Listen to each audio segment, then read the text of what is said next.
이사야 25장.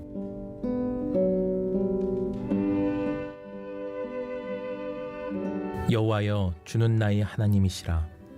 내가 주를 높이고 주의 이름을 찬송하오리니 주는 기사를 옛적에 정하신 뜻대로 성실함과 진실함으로 행하셨음이라. 주께서 성읍을 돌무더기로 만드시며 견고한 성읍을 황폐하게 하시며 외인의 궁성을 성읍이 되지 못하게 하사 영원히 건설되지 못하게 하셨으므로 강한 민족이 주를 영화롭게 하며 포악한 나라들의 성읍이 주를 경외하리이다. 주는 포악자의 기세가 성벽을 치는 폭풍과 같을 때에 빈궁한 자의 요새이시며 환난당한 가난한 자의 요새이시며 폭풍 중에 피난처이시며 폭양을 피하는 그늘이 되셨사오니 마른 땅에 폭양을 제함같이 주께서 이방인의 소란을 그치게 하시며 폭양을 구름으로 가림같이 포악한 자의 노래를 낮추시리이다. 만군의 여호와께서 이 산에서 만민을 위하여 기름진 것과 오래 저장하였던 포도주로 연회를 베푸시리니 곧 골수가 가득한 기름진 것과 오래 저장하였던 맑은 포도주로 하실 것이며 또 이 산에서 모든 민족의 얼굴을 가린 가리개와 열방 위에 덮인 덮개를 제하시며 사망을 영원히 멸하실 것이라. 주 여호와께서 모든 얼굴에서 눈물을 씻기시며 자기 백성의 수치를 온 천하에서 제하시리라. 여호와께서 이같이 말씀하셨느니라. 그날에 말하기를 이는 우리의 하나님이시라. 우리가 그를 기다렸으니 그가 우리를 구원하시리로다. 이는 여호와시라. 우리가 그를 기다렸으니 우리는 그의 구원을 기뻐하며 즐거워하리라 할 것이며 여호와의 손이 이 산에 나타나시리니 모압이 거름물 속에 초계가 밟힘같이 자기 처소에서 밟힐 것인즉 그가 헤엄치는 자가 헤엄치려고 손을 펴같이 그 속에서 그의 손을 펼 것이나 여호와께서 그의 교만으로 인하여 그 손이 능숙함에도 불구하고 그를 누르실 것이라. 내 성벽의 높은 요새를 헐어 땅에 내리시되 진토에 미치게 하시리라. 할렐루야. 오늘 우리가 함께 나눌 말씀의 제목은 하나님을 찬송하는 이유입니다. 오늘 하루가 정말 주님을 찬송하고 경배하는 그런 하루가 될 수 있기를 주님의 이름으로 축복합니다. 말씀에 은혜가 있기를 간절히 바랍니다. 지난 시간에 우리가 25장의 말씀을 살펴보면서 27장까지가 소위 이사야의 묵시록이다 그랬습니다. 하나님의 최후의 심판에 대한 메시지인데요.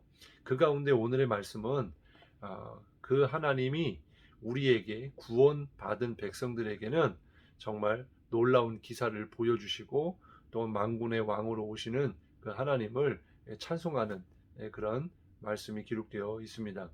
특별히 1절 말씀에 보면 그 하나님이 나의 하나님이시기 때문에 하나님을 찬양하고 있어요. 여호와여, 주는 나의 하나님이시라. 내가 주를 높이고 주의 이름을 찬송하오리니 주는 기사를 옛적에 정하신 뜻대로 성실함과 진실함으로 행하셨습니다. 이렇게 말씀해 주고 있습니다.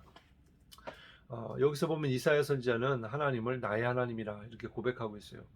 이런 고백의 표현이 성경에는 약 70번이 기록되어 있고 특히 시편에만 보더라도 34번이 기록되어 있는 것을 볼 수가 있습니다. 여러 또 선지자들을 통해서 또 예수님과 또 예수님의 제자 또 사도 바울까지 먼저 출애굽기 15장 2절에 보면 이스라엘 백성들이 애굽에서 종살이 하다가 하나님의 은혜로 구원을 받고 이제 애굽을 빠져나와서 하나님을 찬송하는 그런 기록이 있습니다. 여호와는 나의 하나님이요 노래시며 나의 구원이시로다. 그는 나의 하나님이시니 내가 그를 찬송할 것이요 내 아버지의 하나님이시니 내가 그를 높이리로다.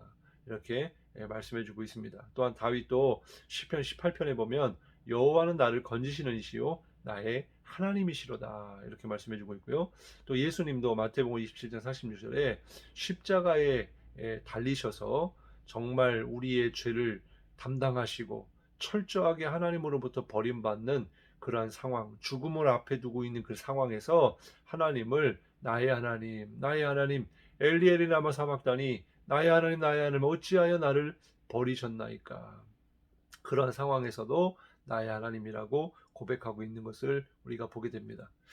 그리고 도마도 요한복음 20장 28절에 보면 그 예수님이 십자가에 달리셨다가 죽으시고 사흘 만에 부활하신 그 주님을 만남으로 인하여 이렇게 고백하죠. 도마가 대답하여 이르되 나의 주님이시요 나의 하나님이시니이다. 그 주님, 나를 위하여 죽으시고 부활하신 그 주님을 만나니까 그 주님이 나의 하나님이심을 믿게 되고 깨달아지고 또 고백하게 되는 것을 보게 됩니다. 또 사도 바울도 빌립보서 1장 3절의 말씀에 보면 내가 너희를 생각할 때마다 나의 하나님께 감사하며, 그러니까 어떤 삶에서 또 믿음의 그런 성도들을 바라보면서도 또 교회를 생각하면서도 늘 마음속에는 나의 하나님께 감사한다는 거예요. 이러한 고백이 저와 여러분 가운데 있기를 주님의 이름으로 축복합니다. 우리가 좀 더 자세히 하나님을 찬송해야 하는 이유를 살펴보면 1절 말씀에 다시 주님은 나의 하나님이시다. 그 하나님이 바로 우리의 하나님이심을 믿으시고 고백하시고 찬송할 수 있기를 간절히 바랍니다. 우리에게 가장 큰 기쁨, 복 중의 복은 하나님의 자녀가 되는 거예요. 그 하나님은 나의 하나님, 나의 아버지이십니다. 이것이 우리에게 가장 큰 복이에요. 그래서 나의 주인 되시는, 또 온 인류를 창조하신, 또 나를 구원하신 그 하나님, 그 주님을 나의 주님으로 고백하며 찬송하시길 바랍니다. 두 번째는 우리가 옛적에 정하신 뜻대로 성실함과 진실함으로 행하셨기 때문이라, 이렇게 이사야 고백을 봤는데, 사람은 어때요? 시건을 하죠. 자기가 말한 것을 지키지 못할 뿐만 아니라 자기가 한 것을 부인하기도 하고 먹어버립니다. 왜냐하면 사람은 능력이 없고 또 신실함이 없고 또 연약하고 또 이 환경과 또 상황에 영향을 받는 존재이기 때문입니다. 하나님은 그러나 말씀하신 대로 반드시 지키시는 분이고 행하시는 분이고 작정하신 바를 반드시 이루시는 신실하신 하나님, 능력이 많으신 미쁘신 하나님이십니다. 그런데 우리가 삶을 살다 보면 이렇게 날마다 기사와 이적, 어떤 표적, 이것을 경험하지 못할 때가 있어요. 이사야도 사실 4대에 걸쳐서 왕을 섬겼지만 오히려 비난과 저주 속에서 하나님의 말씀을 전하면서 또 하나님이 표적으로 또 사람들에게 장차 일어날 환난과 심판에 대하여서 이 이사야를 3년 동안 벌거벗은 채로, 그러니까 오히려 고통의 삶을 살았는데, 그리고 오로지 주님의 말씀을 듣고, 물론 그가 하나님의 부르심을 받았을 때 그 하나님의 임재를 경험했어요. 하나님의 영광을 보았고요.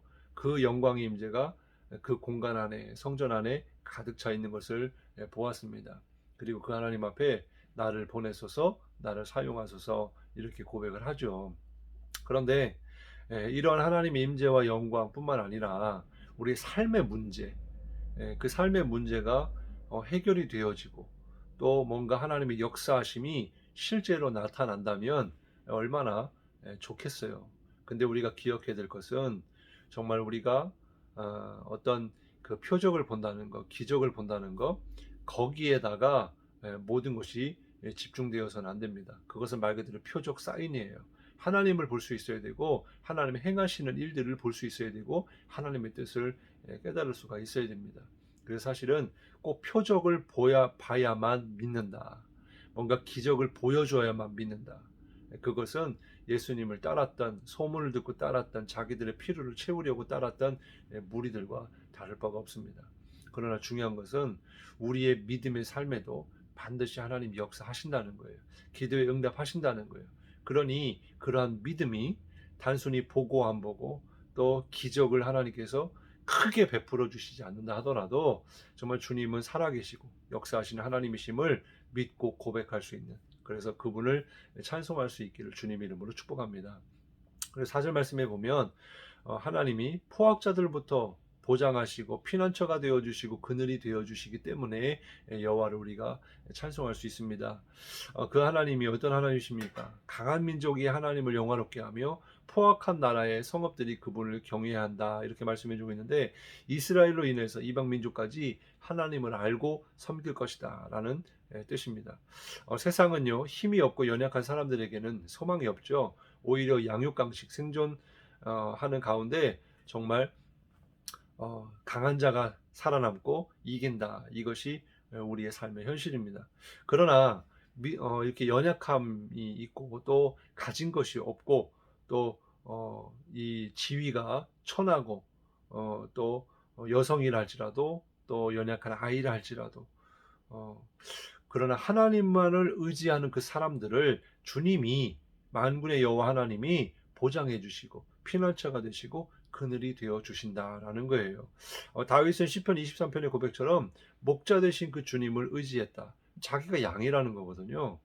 비록 그가 이렇게 왕으로서 40년을 이스라엘 다스렸지만 그래서 정말 어느 나라도 어느 사람도 다윗을 감히 이렇게 침범하지 못하고 해치지 못하는 그런 강한 왕권을 가지고 있었지만 그는 하나님 앞에서 늘 어린 양과 같았어요. 그래서 늘 하나님 앞에 정말 연약한 존재였다. 그러나 그 주님이 나의 목자가 되시기 때문에 내가 부족함이 없습니다. 이렇게 고백을 했죠. 아무리 원하지 않는 그런 사망의 음침한 골짜기 이거를 지나갈 수가 있지만은 그러나 주의 지팡이와 막대기가 아니하심을 그는 믿었습니다. 그리고 뿐만 아니라 본문 25장 6절과 같이 원수들 앞에서 다윗에게 어떻게 한다고 그래요? 원수들 앞에서 상을 차려주신대요. 잔치상을 벌여주신다는 거예요. 더 나아가서 다윗은요 머리에 기름을 부으사 승리의 면류관을 씌워주시는 그 하나님을 바라보았습니다.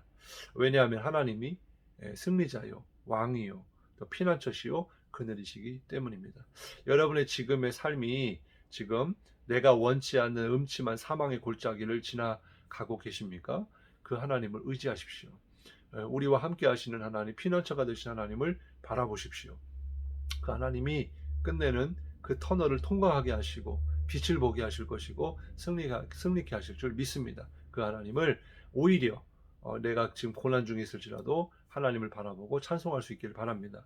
그리고 마지막 네 번째를 보면 25장 8절에 사망을 영원히 멸하실 것이라 주 여호와께서 모든 얼굴에서 눈물을 씻기시며 자기 백성의 수치를 온천하에서 제하시리라 여호와께서 이같이 말씀하셨느니라.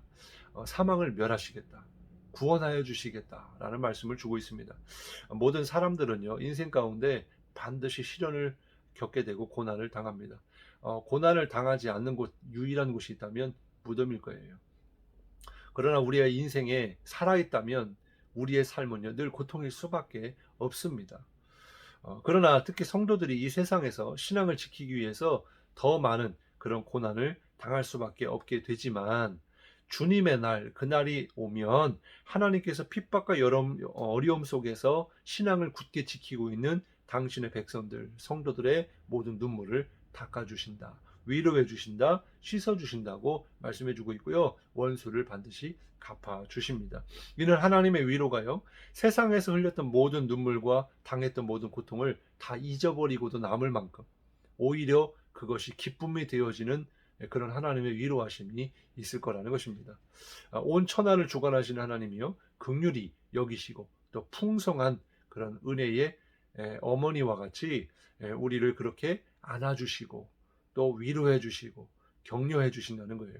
세상에서 상처받고 고난당한 자녀들의 얼굴을 어루만져 주십니다. 우리가 주님의 날 주님께 부름을 받고 나아갈 때 어디로 갑니까? 주님의 품 안으로 안기게 되는 거예요. 믿으시기 바랍니다. 요한계시록에도 21장 4절에 보면 모든 눈물을 그 눈에서 닦아주신다고 그랬죠. 사망이 없고 애통하는 것이나 곡하는 것이나 아픈 것이 다시 있지 아니하리라. 이제 이 땅에서의 삶의 모든 고통이 끝나는 거예요.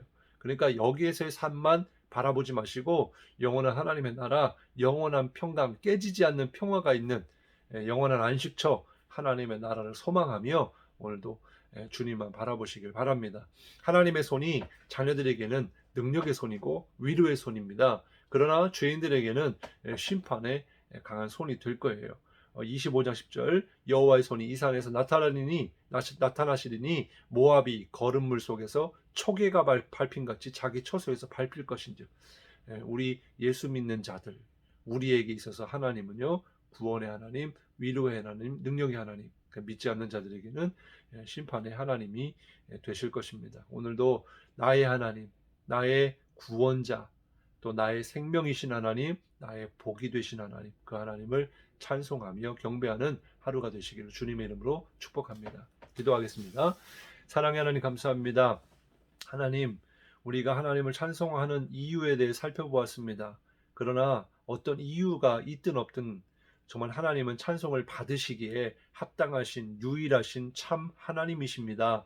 또한 그 하나님이 나의 아버지가 되시고 나를 자녀 삼아 주신 것 무엇으로 다 표현할 수 없는 은혜요 복인 줄 믿습니다.